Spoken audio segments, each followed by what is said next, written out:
الله أكبر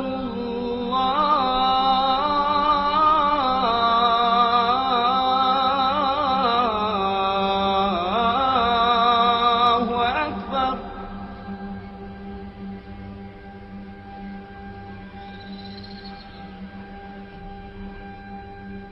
أشهد أن لا إله إلا الله.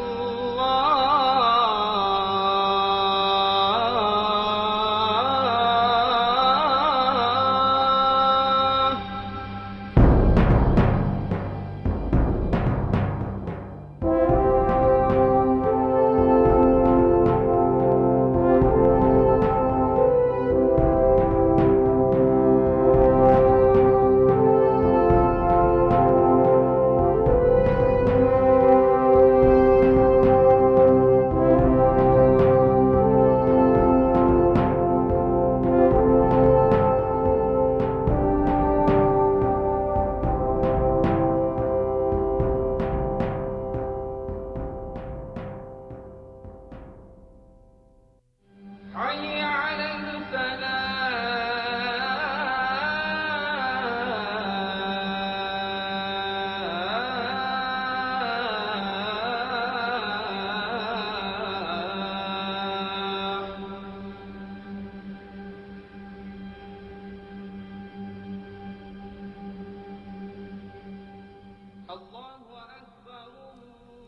None of the Hail Mary troops could move until coalition air forces had crippled Iraqi command, control, and communications.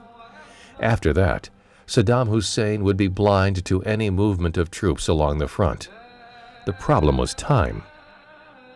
The air campaign was scheduled to start on January 17th and the ground offensive on February 25th. In just over 1 month, 270,000 troops and all of their supplies and equipment had to be moved up to 250 miles and be ready to fight. Navy and Marine Corps pilots, air crews, and support personnel joined in the most powerful and successful air assault in the history of modern warfare.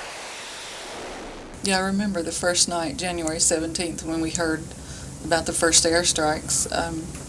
We had just actually gone to bed that night, and one of the girls came in our tent and said, they just announced on the radio they're just attacking. So I was like, girls, get your gas masks ready.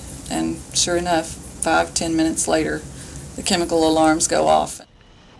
From H hour on January 17, when the air campaign began, until the end of offensive combat operations 43 days later, Navy and Marine aviators destroyed key targets and helped ensure the United States military and its coalition partners owned the skies over Kuwait and Iraq. At that time, we also got to bear in mind that the numbers were such that they expected us to lose so many thousands of troops. We had no idea what capabilities Saddam had, and so we planned for the worst, and they were talking about every third helicopter getting knocked out of the sky, half the pilots being lost. And at the end of that, with all the chemical alarms and the fear that was present and everything going on, we had found out at the end of the day only one pilot had been lost, a Navy pilot. Operating from 6 aircraft carriers, 2 large amphibious assault ships, various other amphibious ships, plus ground bases and makeshift airstrips ashore, Navy and Marine fixed and rotary wing aircraft were an integral part of the coalition air campaign. As the bombs began dropping on Baghdad, the massive movement of men and machines began. The field commanders used the shift as a practice run for the dash across the desert, moving units in order of attack. So I was given command of 2 platoons, a tank platoon and a infantry platoon. But they had no personnel other than the mechanics that were currently just driving them from location to location. And they were volunteers from 1st Infantry Division and 4th Infantry Division. 15 guys became my tank crew. 11 Bravos showed up as combat replacements. As infantrymen, they were sent to us to crew the Bradleys, but they had never been on a Bradley in their life. So what my responsibility was to create crews, trained crews for the tanks, and to get some training for these 11 Bravos that had never been on a Bradley in their life. So that February the 11th, all of the personnel that would belong to my organization were on the ground. And that was it. So we had 2 weeks to really get all that done, because the ground war started February the 25th or 26th, if I recollect.